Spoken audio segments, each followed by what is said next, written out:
I wouldn't want to go back to those hard times. There's no joy in being poor.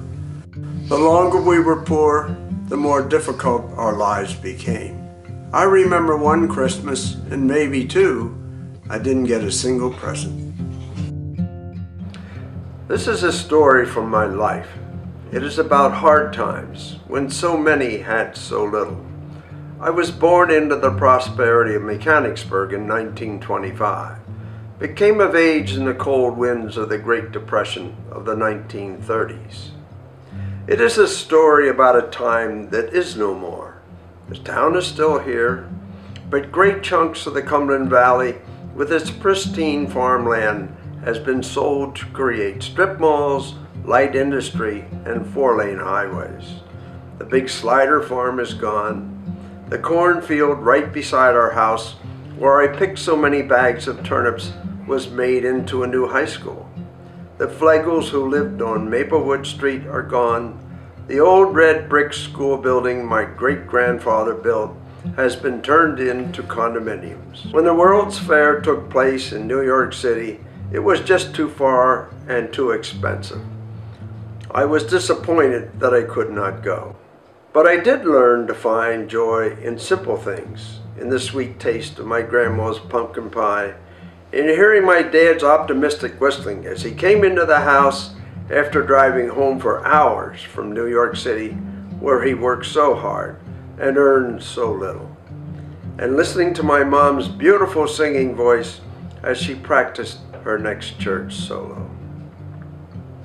My story is about hard times and difficult things, but it's also about those times that brought people together for survival.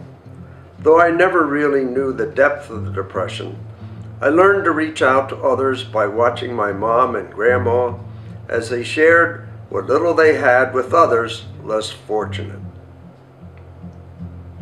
What follows is just one man's story, but it's as true as I can remember it. Bill Doherty was born in 1925, the only child in an affluent family in the small town of Mechanicsburg, Pennsylvania. One grandfather was a doctor and owned a share of a bank. His father ran a large textile mill. Those last years of the 1920s were good times all across America, but the storm clouds were on the horizon.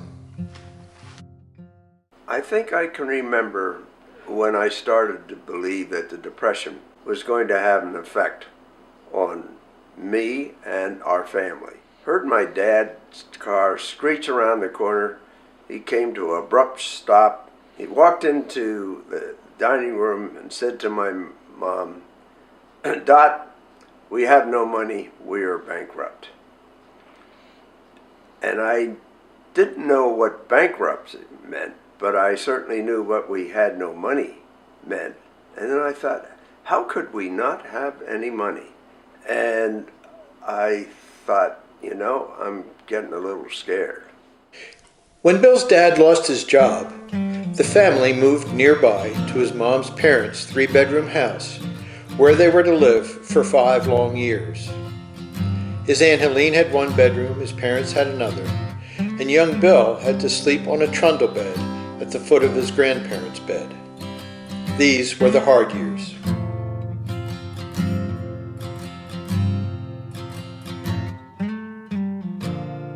A few days later, when I was dressing to go to school in the morning, I put on my gray knickers and I looked down and I had holes in my knickers. I thought, oh no, I don't want to go to school with holes in my pants. But it was too late to do anything else, so I walked across the street and picked up my friends in the neighborhood that I went to school with, and they said nothing. But then when I got to the classroom, the bullies of the class yelled across the room, "Look at Billy's knickers, he's got holes in them."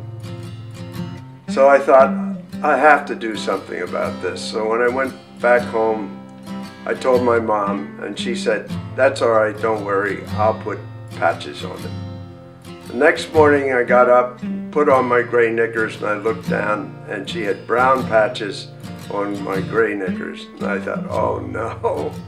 And as soon as I got to the classroom, I ran to my desk and sat down so the rest of the class couldn't see my brown patches. And a strange thing happened as time went by. Patches became the fashion. Even brown patches on gray knickers.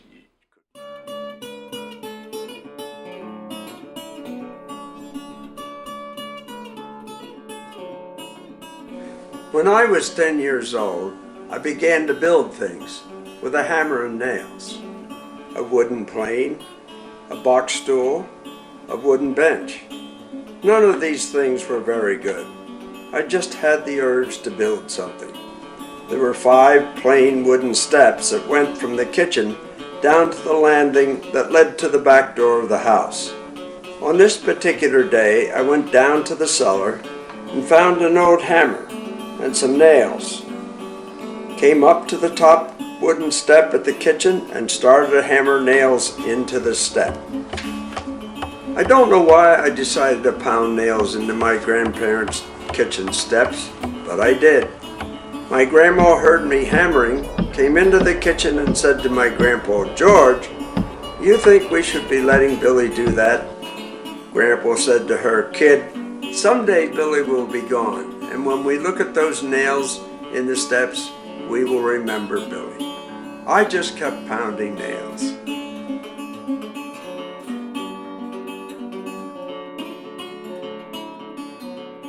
I was coming out of school one day and was walking across the street, and I stepped on a couple of stones that were on the street, and I thought, boy, it really hurt. And I had holes in the soles of my shoes. And I thought, gee, I got to do something about this.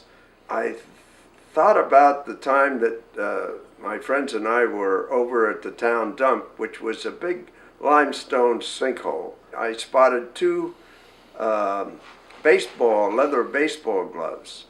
I thought, yeah, I could make something out of those. So I crawled down the dump by myself, and sure enough, I found the 2 gloves. Then I started to crawl up, and that was a little more difficult. I kept sliding on the junk and the bottles and the cans. I looked over to my right, and there was a big refrigerator that they had dropped from the top, and it had slid all the way down to the bottom. And I went over, crawled over the refrigerator, and kind of crawled and walked up the path that the refrigerator made up to the top. I got out of the dump, walked across the street to my grandfather's house, and went into his garage and got a hold of tin shears that were very sharp and fashioned 2 inserts for my shoes with the tin shears. Put them in my shoes and they worked. But I never told my mom and dad about that because I didn't want to embarrass them, because anything that indicated how poor we were, we tried to keep from each other.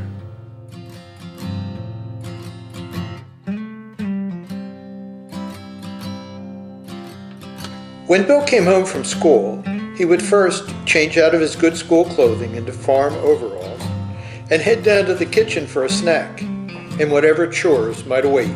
My grandmother would say, "Billy, would you go over to the cornfield next door and get us a bag of turnips?" I can remember one day when I was picking them, and the farmer was there checking his corn, and he waved to me and I waved back. So I believe that during those hard times, the farmers would sow turnip seeds in between the rows of their corn in their cornfields, and then allow the people to go in and pick them because they needed something to eat. And we would have turnips that night. There were times when they cut the turnips up into small pieces and make turnip soup and turnip pie. And God, I hated turnip pie. In fact, the longer I ate turnips, the more I hated them. And to this day, I still don't eat turnips. We really didn't have enough money to go to the store and buy bread. but that led to great memories with my mom and grandma working around the kitchen. Saturday was the day my mom and grandma would work in the kitchen and bake bread and rolls. I would sit on the kitchen stool and watch the two of them work together. Mom would mix the eggs, milk, flour, and yeast, stirring them together with a big wooden kitchen spoon in a big yellow mixing bowl to make the batter. The mix always looked so good to me because it was a rich golden color. When the mixing was finished, I would carry the bowl covered with a white linen towel down to the basement, put it on a shelf in the dark corner of the basement, and wait for the dough to rise. My grandma made the rolls. When the rolls were almost baked, Grandma would pull them out of the oven and, using a baker's brush hot butter on top of the rolls. When the rolls were finished baking, oh, did they smell good. But my grandmother didn't only make the rolls for us. She also made them for her less fortunate friends.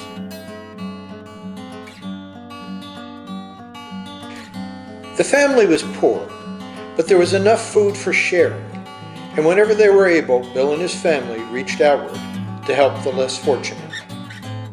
Every other week, my grandma would cook a small chicken, bake a loaf of fresh bread, make some gravy, add a quarter pound of butter, and I would carry this meal in the basket to the Major girls' house. The Major girls were close friends of my grandma. They lived in a dark red asphalt shingle, gay 90s type house. The living room furniture was old, dark walnut in color. We never stayed long at their house. When my grandma and I walked home after these visits, we didn't talk much. It was times like these that I became more aware that we were poor, but we certainly weren't as poor as the Major girls. My grandfather Dougherty was very generous in treating his poorer patients. I would ride my bicycle over to his office and pick up some medicines and take them to two sisters that lived on the other side of the town. The house they lived in was little more than a shack, and when one of them opened the front door to take the package, I could see that the floor of the living room was just dirt covered by 3 tattered rugs. It was dark and dingy inside the room, and it smelled. The sister that opened the door would say to me, "Oh, Billy, thank you so much, and thank the doctor too." I tried to be polite, but I just wanted to get out of there. During the Depression, every nickel counted. If you could save a dime here or cut a lawn for a quarter there, that really meant something. And every coin Bill brought home was given to his mom, who saved it in a jelly jar. When my dad lost his job, my mom embroidered peasant blouses, and she embroidered them by the dozen. I would ride my bike to Mrs. Hummer's house, pick up 2 or 3 dozen peasant blouses, tied in lots of a dozen. My mom would spend hours in the sewing room doing this embroidery work by hand, and she got 25 cents a blouse for embroidering the entire neck of the blouse.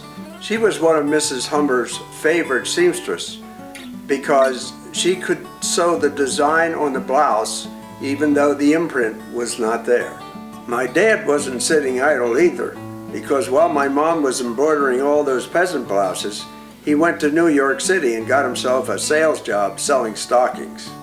On Monday mornings, Dad would walk out of the house and down the front walk, whistling, get into this beat-up car, and drive off to his commission sales job, selling men's stockings in New York City. He would stay and sleep in a flop house in the city to save money because the rent was so cheap. A flop house was a terrible place to stay and sleep, but I never heard him complain, not once. He would try to drive home each weekend, but sometimes he just didn't have enough money to make the trip. Mom would try to scrape enough money together so he could buy enough gas to get home, and then she would send it to him by Western Union Telegraph. If she couldn't, we wouldn't see him for at least 2 weeks.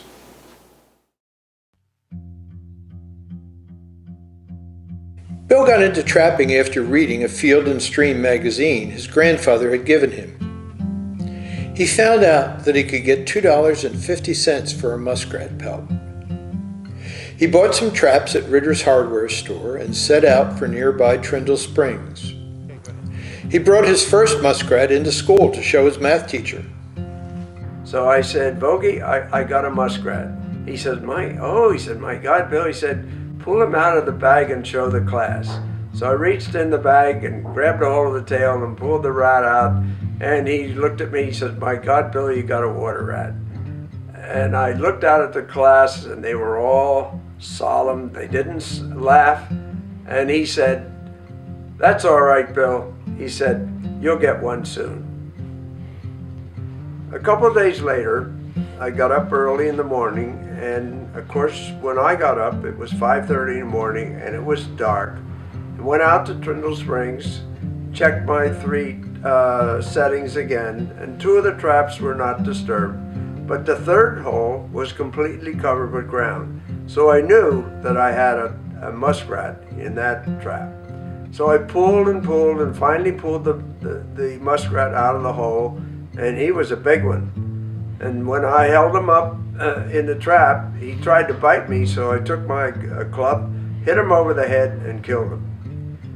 When I got to Bogey's desk, he said, what do you have, Bill? I said, I got a real muskrat this time. He says, oh, he said, hold it up and show the class. So I reached in the bag and grabbed him by the tail and pulled him up, and Bogey said, Bill, you got a real muskrat this time.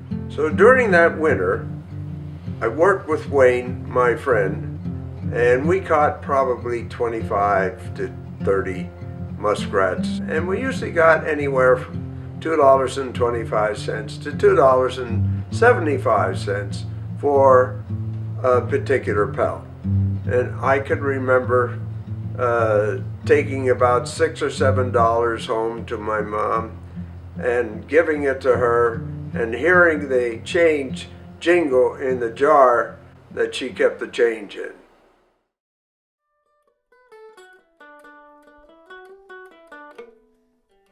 October was my favorite fall month. The maple trees would light up the streets of our town in blazing fall colors. It was a beauty that I enjoyed, and it was free, and it was ours. And then there was Halloween to be celebrated. Indeed, at this time of little, the ghosts and goblins and tricks and treats flourished with fun and fright, laughter and glee, and some mischief. Even the frowns of the keepers of the laws melted into smiles when they passed by the boogeyman, staring at them in the ghostly green light through the darkened curtain window. My friends and I were going to try something new this mischief night, and it would start in the graveyard at the top of Frederick Street Hill. It was dark when the four of us went into the graveyard, picked up 4 cannonballs from the pyramid pile at the graveyard circle, and took them back to the top of Frederick Street Hill. The first 3 balls rumbled halfway down the hill and crashed into the curb of the street. I picked up the last ball, centered it in the street, and let it go. It rolled faster, faster, past Coover Street, past Culler, Simpson, and Allen Street, and shot across Main Street just in front of Police Chief Gint Kozier's car. We couldn't believe it. We looked at each other and ran for the graveyard. Gint's car rushed up the hill, pulled over to the curb beside us, and Gint said, "Billy, are you and your friends having a lot of fun?" I hung my head and said, "Yes, Gint." He said, "Well, all you have to do is pick up all of those cannonballs and pile them up in the graveyard circle just the way you found them." We all said, "Yes, Gint." I learned a lesson that night. We had a lot of fun. We did a lot of work, and I'm still thankful that Gint Kozier was our chief of police. There were giants in young Bill's life, his parents, of course, his grandparents, his caring teachers. But one young man stood out. Strap Fowler was barely 10 years older than Bill, but that's a huge difference when you're 14. Bill looked up to Strap as a mentor and as a friend. He was a big man, probably 6'2", 6'3", probably weighed 240 pounds, strong as a bull, and he was a good man too. And he said to me, "Bill, how would you like to go with me next season and do some trapping with me?" And I was really delighted. Got on my bicycle early in the morning, it was still dark, rode down to Strap's house, which was an apartment over the garage. Met his young wife, she was a lovely gal, and we rode, probably 4 or 5 miles out to a stream that was called the Conagwinnett. We had a burlap bag with us, and we walked home maybe half a mile or more, and Strap was pulling up traps that he had set, and we had we caught some muskrats, and we were putting them in the bag, and I was carrying the bag for a while. So we got up to a shallower area of the stream, and we had to cross over to look at the other line of traps that he had set. So it was winter, it was cold, probably a foot of snow on the ground, and the ice had already started to gather along the edge of the river. And I said to myself, boy, if we're going to cross this river, I'm going to freeze in my legs, because I didn't have any boots. Strap had boots on. So we got to the river, and Strap said, "Okay, Bill, just get on my back and I'll carry you across." And I never forgot how I got on his back, and he just held me, walked across that river, and I can remember looking down, because the water was clear, and seeing ice that had frozen on the bottom of the shallower part of the river. He never dropped me, took me all the way across the river, and then we started to check the trapping sets on the other side of the river. There were 2 or 3 logs that he picked up, and I wondered why he picked up the first one, which was not really that large, and he pulled it up, and there was a trap on it, and there was a muskrat in the trap. But what really impressed me was the last one he picked up was a big log, and it was probably 30 feet long. He picked that thing up by himself like it was nothing. There was 2 traps hanging on it, 2 muskrats in the trap, and we put them in the bag and headed for home. And I'll never forget, by that time I really could hardly lift the bag. He just picked up the bag, put it over his shoulder, and we walked back to the car. I didn't catch that many muskrats in that time, and I think he noticed that I was a little down, so he said, "I'll tell you what, Bill, the next time we go trapping, we're going to do something different." So about a week later, we went again, and I wondered where he was going, because he drove to a different area of the Conagwinnett. We got out of the car, drove up a lane, and got out of the car and walked for another field or so, and came to a big swamp. And I'm telling you, it was one of the biggest swamping areas that I had ever seen around the area of Mechanicsburg. He put me on his back, and we took 100 traps into that swamp and set them. And he set them. And when he would set a trap, he'd take me over to a stump, put me down on the stump. I'd stand on the stump until he made the set. Then he'd come back and pick me up, and we'd go to the next trap. We set 100 traps in that swamp, and he told me after that we had them set that they were now my traps. He was lending them to me, and everything that we caught in those 100 traps, he would pay me full price. He was such a good man. In the fall of 1938, my dad got a full-time job, and we moved from my grandparents' house to our own house on York Street. As we drove away, I looked back at my grandparents standing in front of their house, waving and wiping their eyes. Mom was able to give up embroidery to practice play the organ and direct the church choir. and I went to high school that year, and I was able to play basketball and tennis rather than trap muskrats. Those years flew by in a blur.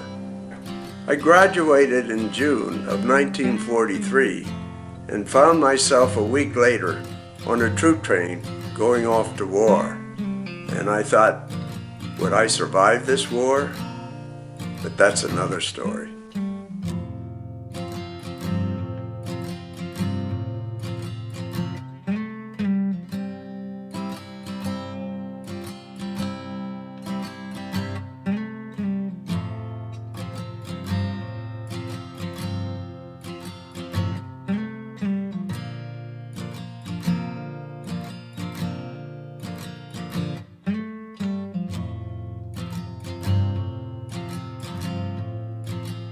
Staring at them in the ghostly green light through the darkened curtain window. Green light instead of green light. Hey, something new this mischief night, and it would stop. Stop. I can't believe that. Okay, my friends and I, after I do 30 repetitions over there, say, okay, just 10 more. And I say, hey, you know, I am 93. Going off to war, wondering if I would survive. A couple of, But that's a, and I just told myself in the middle of that, don't forget to do that. Oh, jeez, okay.